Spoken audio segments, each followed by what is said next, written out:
Дорогие друзья, у нас сегодня в республике очень знаменательное, хорошее праздничное событие.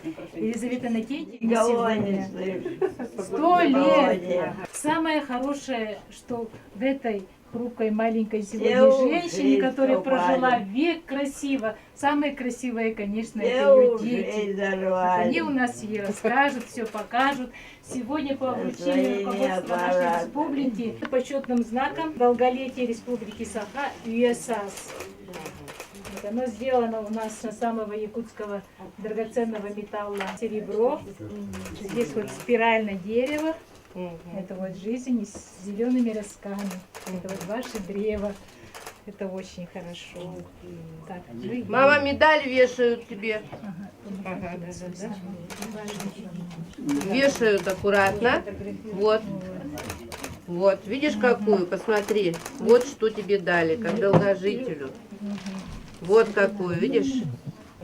Сегодня такая хорошая честь у меня выпала вручить Елизавете Иннокентьевне искреннее поздравление с юбилеем от Владимира Путина, президента Российской Федерации. Здесь красивые, теплые, хорошие слова. И также поздравляет Елизавета Иннокентьевна глава нашей республики Егор Афанасьевич Борисов. И вот это его поздравление. Спасибо большое. Давайте. От главы города, от Айседа Сергеевича Николаева вручить приветственный адрес со 100-летием. Это очень красивый юбилей, и мы очень рады, что у нас есть люди, которые дожили это цветы. Она очень рада, что до такой даты дожила. К этой дате сама готовилась. Еще 100 лет не было, но она нам уже за полгода все говорила. Мне 100 лет, мне 100 лет. Родилась Манзурка, Качукский район Иркутской области. Потом переехали в город Иркутск. Здесь познакомилась с Борисковым Александром Тимофеевичем, нашим отцом. Поженились, и мы являемся жителями Якутска, коренными жителями. Конечно, это очень плохо, что она ослепла, мне когда было 4 года.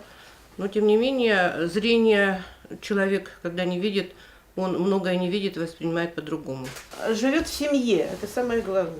Внуков 5, по-моему, а правнуков чуть ли не 9, наверное. У нас кто-то отсутствует, значит, уехали. Правнуки приходят, к сестре приходят, значит, там, ну, где-то по математике позаниматься. И, конечно, они, значит, смотрят на бабушку. Но они очень удивлены, потому что нынешнее поколение, конечно, как только говорит, ой, 100 лет, это для них очень много.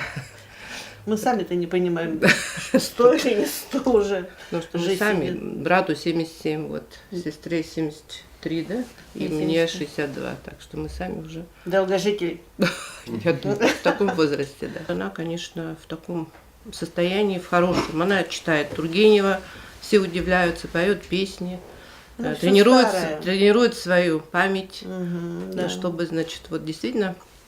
И вот сейчас она не ходит, а так она ходила, она постоянно смотрела передачи, радио, телевизор слушала. То есть она была всегда и в политике, и везде, то есть присутствовала в этой жизни нашего общества.